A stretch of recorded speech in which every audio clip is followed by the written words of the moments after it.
Okay, good afternoon everyone. Welcome to lecture 42 of BMS 300. Today we will continue our parts 2 discussion on the respiratory system. So before we get started, I'd like to begin with an overview of what we'll be discussing. And so we're going to start with the structure of the bronchial tree. This was something we did not get to yesterday, and then we'll see how the bronchial tree eventually leads to the alveoli, and we'll discuss its structure as well. And understanding the structure of the alveoli will help us better appreciate how gas exchange takes place across the blood-air barrier. And then we'll move on to talking about the structure of the lungs. And the lungs are the organs you think about first when you consider the respiratory system. And so we'll see how there are a couple of differences between the left and the right lung. And then we'll spend some time talking about what are the various steps involved in external respiration. And we find that one of the first things in external respiration is ventilation, where air is going to enter into your lungs and then be moved out. And we'll see what are the factors which influence inspiration, which is moving air into the lungs, and expiration, which is moving air out of the lungs. And most of this can be explained by Boyle's law, which is explaining the relationship between the pressure and volume changes, how changes in volume can have an impact on the pressure. So let's start with the structure of the bronchial tree. So we were talking about the trachea or the windpipe when we stopped our discussion yesterday. And so the trachea is going to branch off into the left and the right bronchus, and the left and the right bronchus will enter into their respective lungs. And then it's going to keep branching further and further, and what you see here is a very simplified branching pattern of the bronchi in the left lung, right? If you look at the actual lung in a human, it would be very complex, right? So this is a simplified representation. And notice here is the left main bronchus, and one of the things I want to draw your attention to is the cartilage plates which surround these the main bronchus. And as you see this branching continue, you'll notice that these cartilaginous plates, they're going to become fewer and fewer.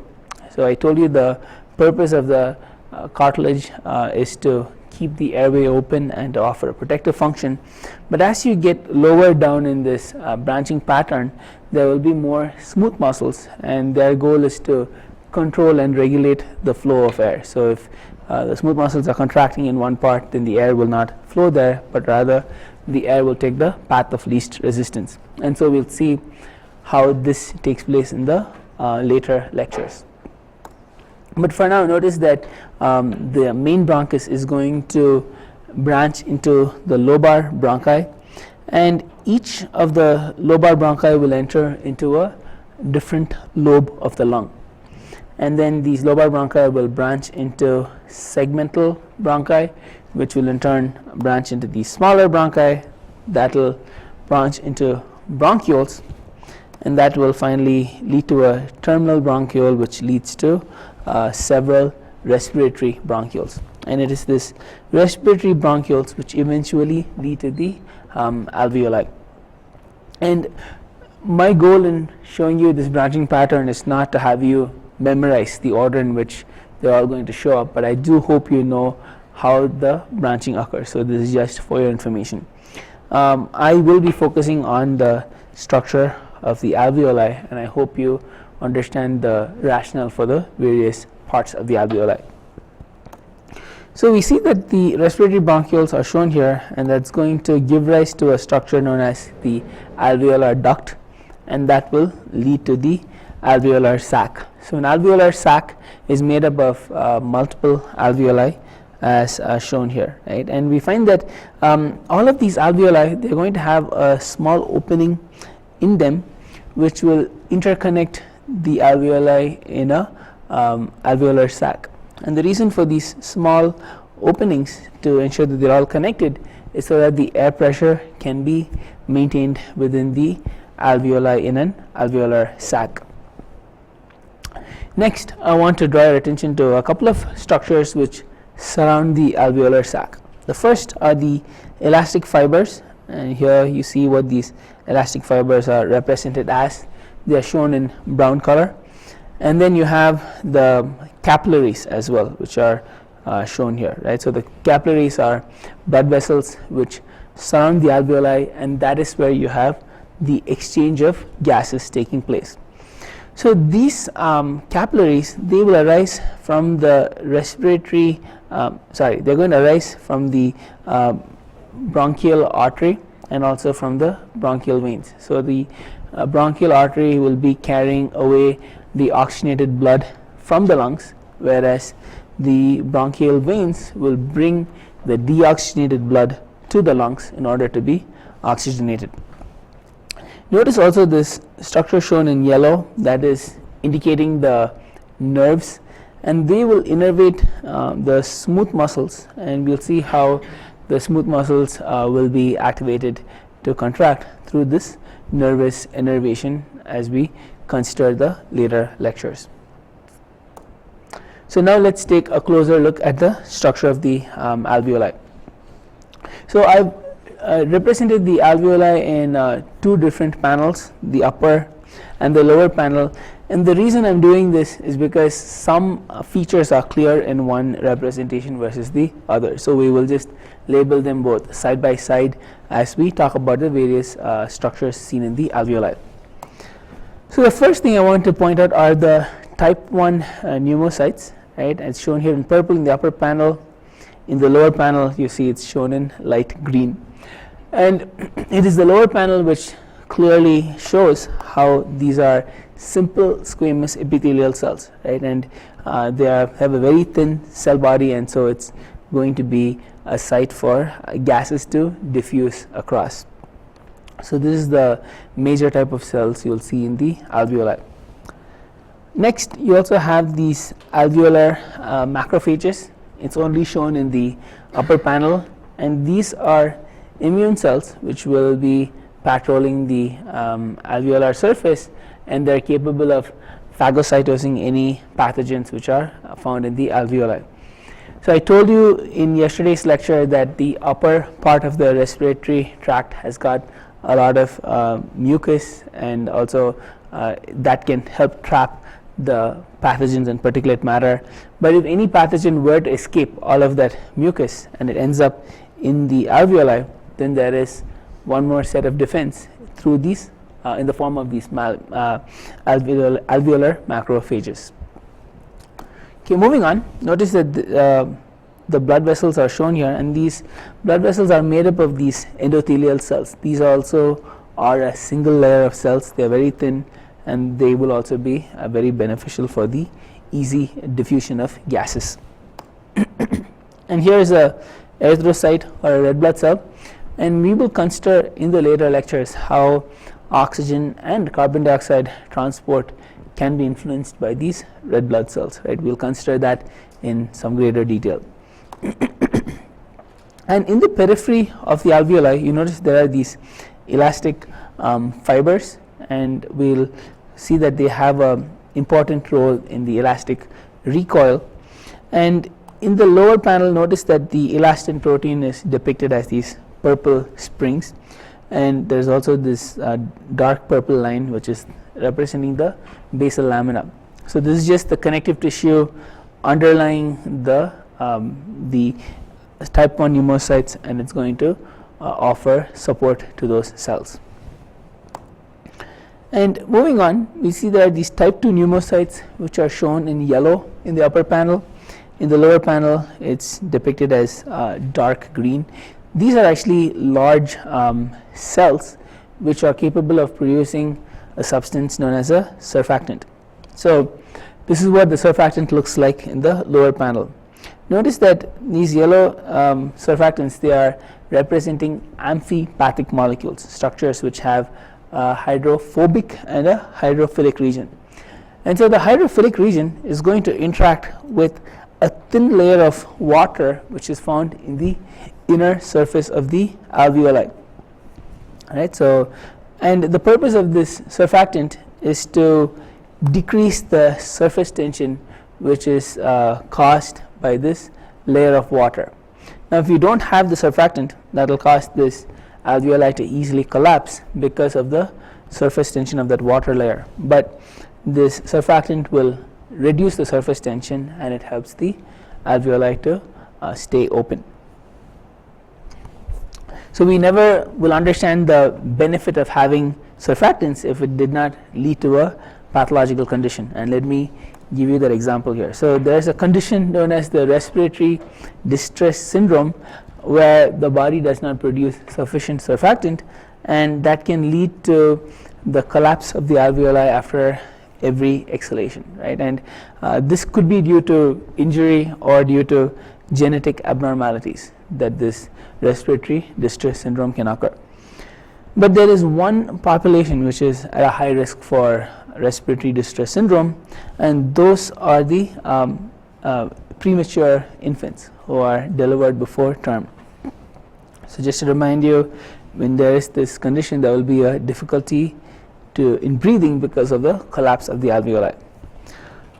So typically the fetus starts producing the surfactant around week 25, and an infant is said to be preterm if the infant is born, the baby is born before 37 weeks. So after 37 weeks of gestation, the baby is said to be in term, and it's found that by 34 weeks most babies have enough surfactant to survive, right? But if they don't have sufficient surfactant and they are born earlier, then they would be put in a NICU unit, or the neonatal intensive care unit, where the necessary medical intervention can be done. And one of the medical interventions which is done to help these babies is to apply artificial surfactant, right? And that can help to alleviate this respiratory distress syndrome. There are other things too, but only this point is relevant to our discussion. So moving on, let's see how the gas exchange can happen across the blood-air barrier in the lungs. So I want to draw your attention to the junction between the blood vessels and the and the type 1 pneumocytes in the alveoli.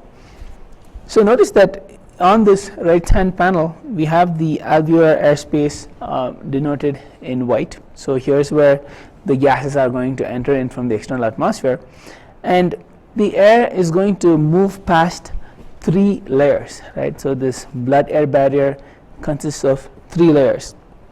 The first layer is the alveolar cell layer. So these are the type 1 pneumocytes which I mentioned earlier, and because these will be covered by a layer of water, this cartoon is also denoting the surfactant, which helps to decrease the surface tension of that water layer. So that's the first layer. The second layer is the capillary endothelium. These are the cells which make up the blood vessels. That is the second layer, and both these layers of cells, they are held together by the fused basement membrane. So this is a sheet of connective tissue which is holding these 2 layers of cells together.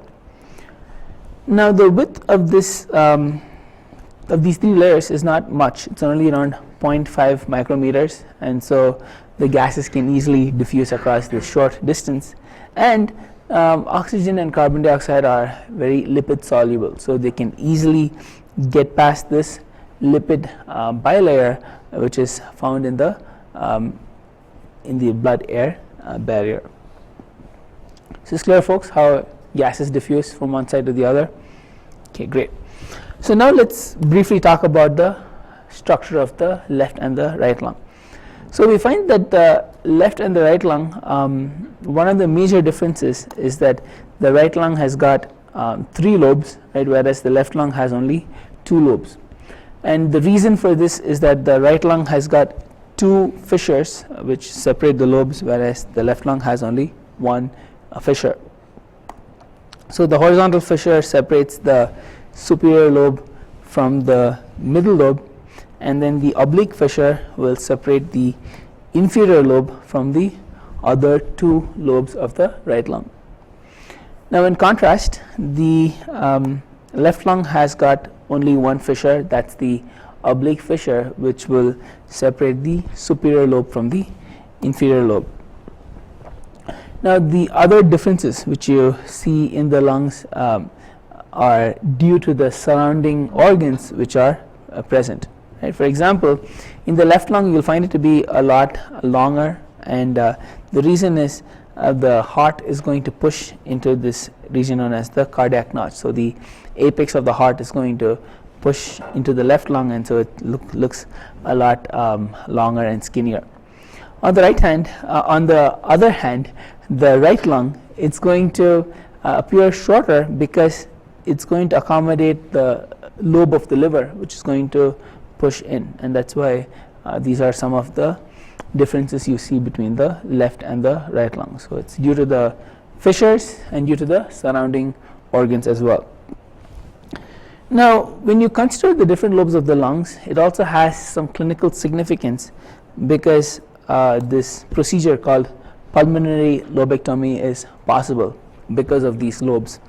So in this surgical procedure, if there is one lobe of the lung which has got a disease due to an infection, or maybe there's a cancer in it, just removing that lobe which is affected will help the remaining lobes to function normally, and it can also prevent the infection from spreading, right? So this is one of the clinical relevances of having multiple lobes in the lungs.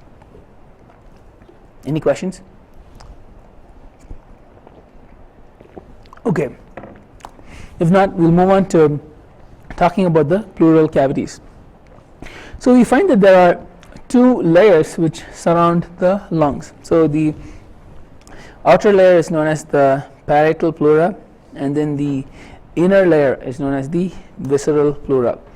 So the parietal pleura is going to be in contact with the thoracic wall, right? So it's going to be in contact with the inner part of the thoracic wall, and it's also going to extend over the diaphragm, which is found inferior to the lungs. Now on the other hand, the visceral pleura, which is the inner layer, it's going to extend into the fissures which are found between the lobes of the lungs. So it's in intimate contact with the lungs. So do you remember an example of another organ where you have multiple layers surrounding it? Which one? The heart, yes. You guys had an exam on this yesterday, right? So yes, the heart has also got 2 layers surrounding it. Now the analogy of these 2 layers, the visceral and the parietal layer surrounding either the heart or the lung, is similar to if you take a fist and push it into a partially filled balloon. So the part of the balloon which is in contact with your hand is the visceral layer. The part of the balloon which is not in contact with your hand is the parietal layer. So the space between this visceral and the parietal pleura, that is what is known as the pleural cavity, right? So that's the purpose of this slide, to tell you that there is a pleural cavity between these 2 layers. Now this pleural cavity, it's going to be filled with a fluid known as the pleural fluid, and this pleural fluid has got 2 functions. I'm going to mention the first function now, and then I'll mention the second function a few slides later. So the first function is that it's going to lubricate the pleural cavity, and so whenever the lungs expand and they shrink during inspiration and expiration, it's going to minimize the friction between these 2 layers, and that's why there is this pleural fluid. And the space is between these 2 layers, it's called a potential space, because although it has the capacity to be empty, it is filled with this pleural fluid. Okay, so that's the first function of this pleural fluid. It is to minimize friction between these 2 layers. So now let's talk about what are the parts, what happens during respiration. So we see that the term respiration is going to include 2 integrated processes, namely the external respiration and the internal respiration. So the external respiration and internal respiration, we briefly talked about it yesterday, but I want to just repeat a couple of things. we see that external respiration will include all of the processes, right, which are involved in exchange of carbon dioxide and oxygen between two parts. So the exchange is happening between the interstitial fluids and the external environment. So the gas exchange happens between the interstitial fluids and the external environment. So the external environment is referring to the space in the alveoli, because that's where the air from the external environment enters there, right? So this is the external environment, and the interstitial fluids is referring to all of the fluid which surrounds the cells in the various tissues, right? So that's where this exchange takes place. Now the internal respiration is going to take place at the level of the cells, and we see that oxygen is going to be used by the cells due to which biochemical pathway? I mentioned it yesterday in class. Starts with E. Where is oxygen used in metabolism? The what? Oxygen is used in the electron transport chain, whereas carbon dioxide will be produced in the citric acid cycle or the Krebs cycle, right? So we will not focus on the internal respiration because we already covered it in unit 1, but the final exam is cumulative, right? So if you need to refresh your memories on this, I would please recommend that you work on the RPAs, right? And do 1 RPA per day, and then once you finish it, cycle back and you should be well prepared for the final. So our goal is to talk about what happens during the external respiration, right? So we see that there are 3 different things which happen during external respiration. The first one is the ventilation, the pulmonary ventilation, where air is being physically moved in and out of the lungs. So that is the first step. Second, there will be the diffusion of gases across the blood-air barrier, right? Now this diffusion of gases is going to take place in 2 areas. It will happen in the lungs between the alveolar capillaries and the alveolar airspace, and it can also happen down in the tissues between the capillary walls and the blood and the other tissues as well, right? So we see that this diffusion of gases will take place. Secondly, there's also the transport of carbon dioxide and oxygen, right? And we find that this transport will take place in the lungs between the alveolar capillaries, and it will also take place in the capillary beds down in the tissues. We'll talk about how oxygen and carbon dioxide can be transported by various mechanisms in the upcoming lectures. And the internal respiration is what takes place in the tissues, and we won't be talking about that in the respiratory system. So now we're going to talk about pulmonary ventilation for the rest of today's lecture, and the question is, what causes pulmonary ventilation, right? So we see that air is always going to flow from a region of higher pressure to a region of lower pressure, right? So here's where we have some physics principles we'll be revisiting, and I want to remind you with this specific picture here. Do you remember when we talked about this picture? Was it lecture number 1 or was it number 2? It was actually number 2. Yeah. So I was talking about how the various molecules of water will interact with one another. So we see that in the gaseous state, the molecules of water, they're going to act as independent objects and they're going to just bounce around, right? Whereas in the solid state, in ice or in the liquid state, the water molecules will interact with one another because they are at a much closer proximity. So when you think about gases and you try to contain a gas in a container, that gas is going to exert a pressure because the molecules in that gas, they're going to bump into the walls of the container, and that's why they'll be exerting a pressure. Now the amount of pressure exerted by a gas is going to be dependent on the size of the container where it is being contained.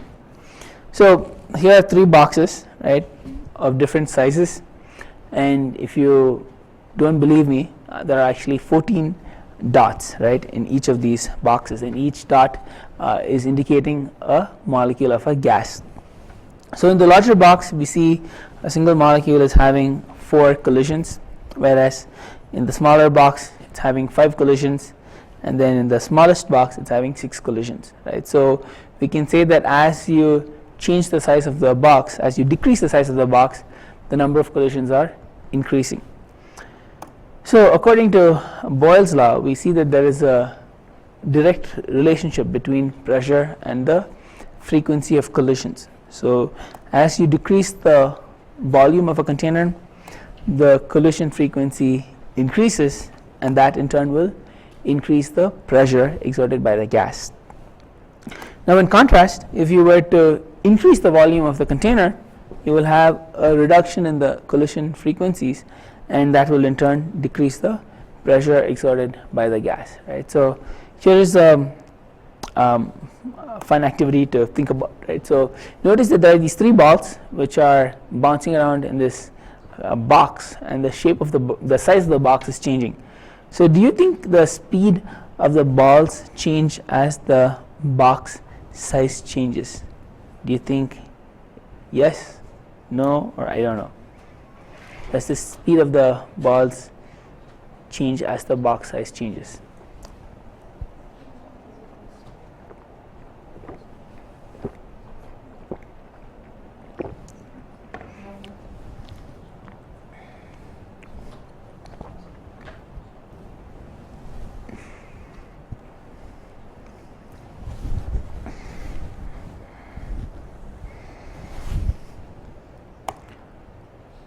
Okay, most of you said no, and that is correct, right. So it just appears like the balls are moving faster because they have more collisions as the boxes get smaller. Okay, so we find that changing the volume will have an impact on the pressure, and so the question we ask is, how is the lung volume changing, right? How does the lung volume change?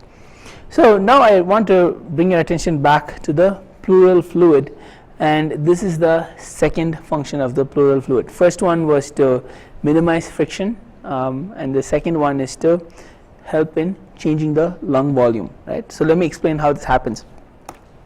So assume you take 2 glass plates, right, and if they are wet and you stick them one to another, do you think it will be easy to pull them apart?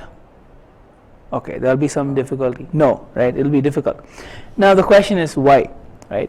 The reason is that the thin film of water is going to push out all the air between the 2 glass plates, right, and as a result the pressure in between the 2 glasses at the thin film of water will be a lot less than the atmospheric pressure which is acting on the large exposed flat surfaces, right. So it's because of that lower pressure that if you try to pull them apart, the atmospheric pressure is greater than the pressure between those 2 glass surfaces. However, it's pretty easy to slide them across because the atmospheric pressure at the ends is not going to be as intense as the ones on the exposed surfaces. So similarly, we find that in this pleural cavity, because of the pleural fluid, there will be a fluid bond which exists between the parietal and the visceral pleura, which covers the lungs. All right, and we see that because of this fluid bond, the inner wall of the thoracic cavity is going to have the lungs sticking to it, right, because of this fluid bond.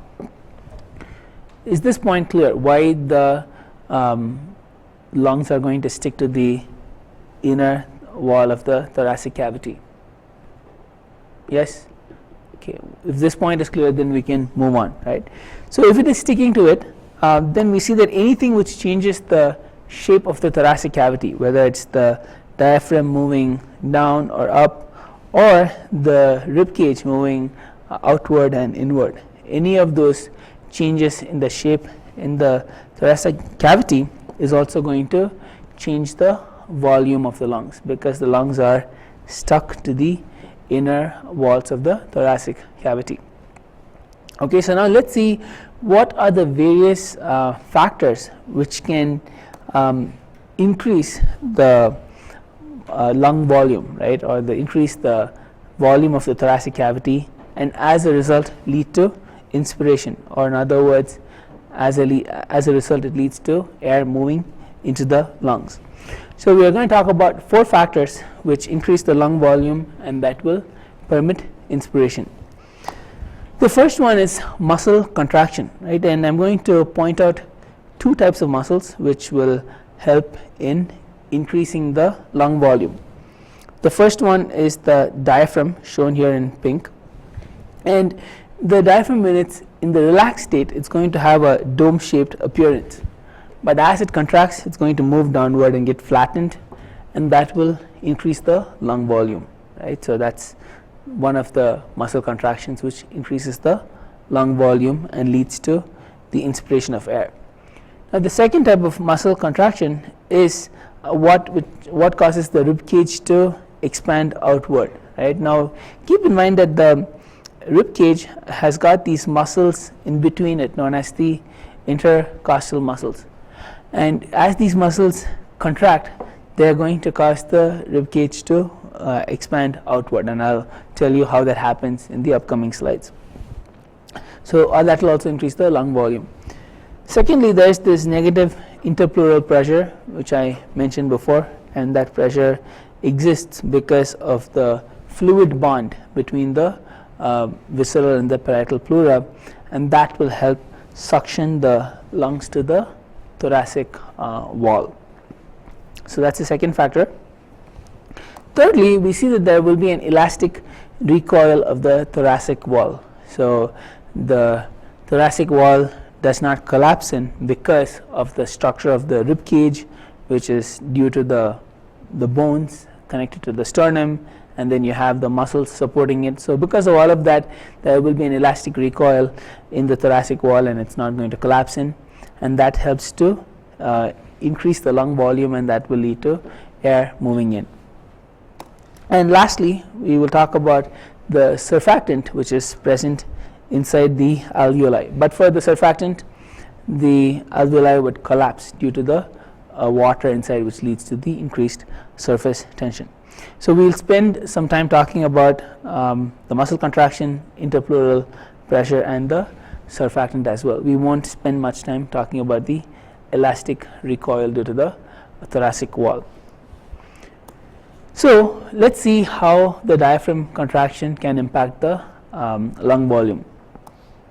So we see that in the relaxed state, the diaphragm is going to be dome shaped, right, but as the diaphragm contracts, it's going to move inferiorly, it's going to move downwards, and that will cause an increase in the thoracic cavity volume, and that will lead to a decrease of pressure inside the lungs. We know that pressure and volume have this inverse relationship. As you increase the thoracic volume, the pressure inside the lungs decreases, and so the air will flow in. Now in contrast, as the diaphragm is going to relax, it's going to take back this dome shaped appearance, decreasing the thoracic volume, and that leads to an increase in pressure in the lungs, and that leads to exhalation. So just to explain whatever I said using this animation, notice that during inspiration you have the diaphragm flattening, during expiration the diaphragm takes a dome shaped appearance as it relaxes. Okay, is this straightforward, folks? Any questions at all? Okay. If not, let's see the second type of muscle contraction which leads to increasing the thoracic cage volume. So we see that there are these articulations, right, which are found between the sternum, ribs, and the vertebrae. So here's the sternum, here are the ribs and the vertebrae at the back. And the word articulations seems big, but it just simply means that the joints, right, which are holding the sternum to the ribs and the vertebrae. So the term joints means articulations, and it can be used interchangeably. And so because of the way they're all connected, as these intercostal muscles contract, it makes the ribs to flare out. And if you were to just hold your hands like this and just bring your fingers together to simulate the intercostal muscles contracting, you see that it flares out, and that can increase the volume of the thoracic cavity. And as the thoracic volume increases, the alveolar pressure will drop, and that causes inspiration, and air can move in.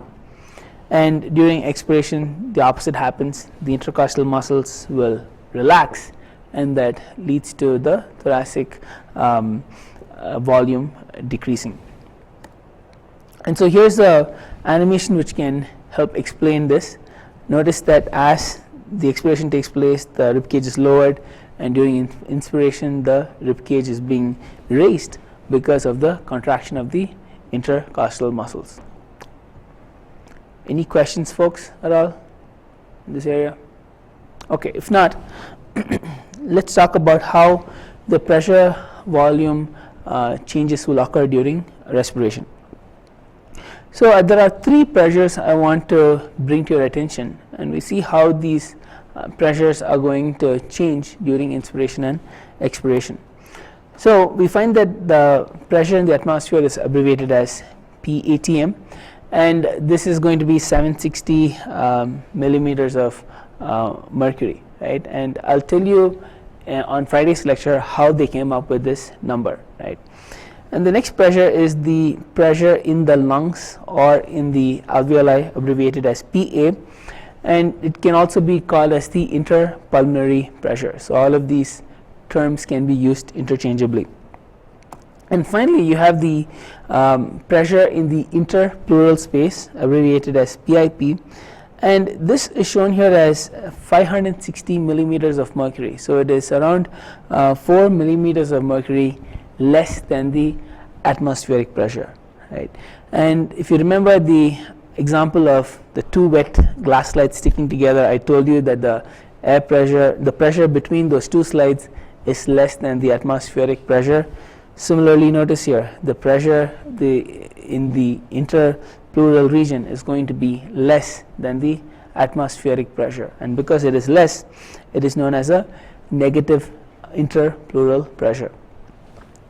So while we are breathing in air, air will flow from a region of high pressure to low pressure, so the atmospheric pressure will be higher than the pressure inside the alveoli, and when we are breathing out, the pressure in the alveoli will be greater than the pressure in the atmosphere. But regardless of whether you are breathing in or out, the pressure in the interpleural region will always be lower than the pressure in the alveoli, right? And if this is messed up, it can lead to the lung collapsing, and I'll explain how this happens in the upcoming slides. But for now, we're just going to see how these how two of these pressures will change during the inspiration and expiration. So let me just label this figure for you. You have the right pleural cavity shown here in blue, and then you have the left pleural cavity, and below that you have the diaphragm shown here in brown, and the pressure inside between the visceral and the parietal pleura is denoted here in blue, and the pressure inside the lungs is shown as in red color. This is the interpulmonary pressure. So we will spend a few minutes walking through each of these panels, right? So the topmost panel is showing you the change in the interpulmonary pressure during a single respiratory cycle. So this respiratory cycle includes inhalation shown in red and then exhalation shown in blue. And the lower panel is showing you the changes in the interpleural pressure during a single respiratory cycle, and the lowest panel is showing you how the changes in the volume in the lungs as air moves in and out. And on the x-axis you see time shown here in seconds, and I want to start with the bottom panel first because that's the simplest to explain, then we'll go to the top panel and then the middle panel. So notice here that at time point 0, right, we find that there is before inspiration takes place, we find that as inhalation takes place, the air volume is increasing and it reaches a peak. And then when you're exhaling air out, the air volume is going to decrease, right? Now let's see what is the corresponding changes in the interpulmonary pressure which permits the air to move in and out. So this time point here, you see that the interpulmonary pressure is referred to as 0 because the difference between the atmospheric pressure and the pressure in the lungs is going to be 0. So both are same, and that's why no air is moving in or out. But then as you're inhaling air in, we find that the interpulmonary pressure is gradually going to drop around -1. So it drops to 759 millimeters of mercury, right? And that's why air is moving in. It's moving in from the region of high pressure to a lower pressure. But then notice that gradually as inhalation continues, this interpulmonary pressure is starting to increase. And the reason it's increasing is as air is moving in, the amount of volume left is not as much, so it's gradually starting to decrease, and so this interpulmonary pressure starts increasing. But this increasing interpulmonary pressure is still lower than the atmospheric pressure, and that's why air continues to enter in, right? But eventually at one time point, the interpulmonary pressure is going to match the atmospheric pressure, and at that point no more inspiration can take place, all right? So that's what happens during an inhalation cycle. And then as you're breathing out the air, the interpulmonary pressure keeps increasing, and that's why air can move from the lungs out to the atmosphere because the pressure in the lungs is greater.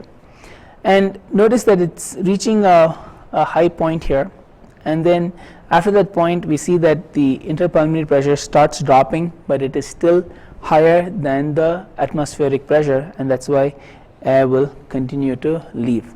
And at the point where the interpulmonary pressure matches the atmospheric pressure, no more air can be exhaled out, all right? So fantastic. I see a lot of nods, so I'm glad that you got this. Now let's come down to the second panel. Regardless of whether you are inhaling air or exhaling air out, there's always going to be a difference of -4 millimeters of mercury in the interpleural pressure.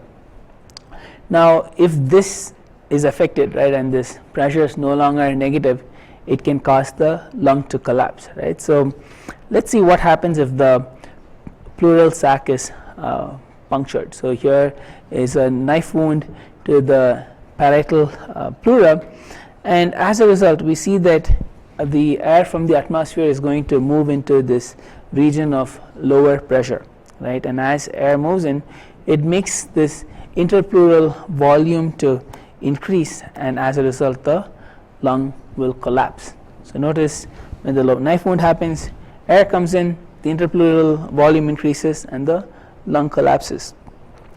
Now if you consider the changes in pressure, when the lung is not collapsed, there is this negative pressure of -4 millimeters of mercury, but as air comes in, notice that the atmospheric pressure is now equal to the pressure inside the interpleural space, right? Now this is what happens when the parietal pleura is punctured. What would happen if the visceral pleura is punctured? So air from the lungs is going to move into this interpleural space, and in such a situation you would need to just suck out that air in that interpleural space, and then the lung volume can be restored as well. Okay, now let's talk about other factors which influence inspiration, and that is known as compliance. So compliance is just referring to a measure of how easy it is to inflate the lungs, and the compliance of the alveoli is going to depend on a couple of things. The first one is the negative interpleural pressure, which we talked about in great detail, and the second thing is also the presence of the surfactant inside the alveoli. So we see that the surfactant will reduce the surface tension by disrupting the hydrogen bonds, right? And so we see that the pressure which is experienced by the alveoli to collapse can be explained by the law of Laplace. So according to the law of Laplace, we see that the pressure experienced by the alveoli to collapse is going to be equal to 2 times the surface tension due to the layer of water divided by the radius of the alveoli. So here's an example of alveoli of 2 different diameters. You have a big one and a small one. The question is, which of these 2 alveoli is going to require more surfactant to keep it from collapsing? Do you think the larger one will require more, or do you think the smaller alveoli will require more surfactant?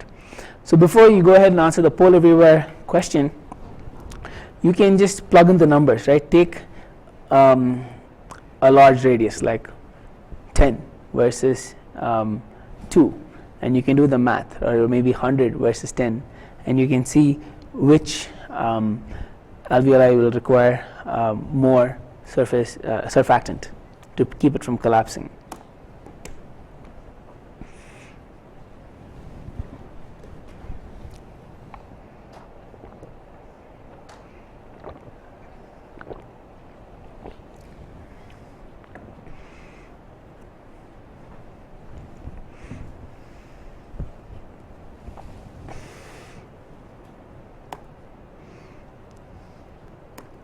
Okay, most of you said larger. Two of you said I don't know. So for the sake of those 2 and the other 86, let me explain why it is the smaller alveoli which will require more surfactant. So if you think about the pressure to collapse, if the pressure to collapse is going to be greater, then it's going to require more surfactant. So if you were to have a small radius, it means the pressure to collapse will be greater because the radius is inversely proportional to the pressure to collapse, right? Whereas if you have a large radius, then it's going to have a smaller pressure to collapse, and so the surfactant required will be less.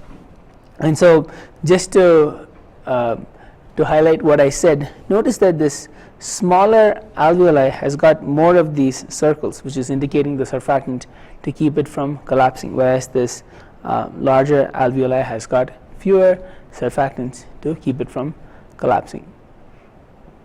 Does this make sense, folks? Why the larger alveoli requires less surfactant?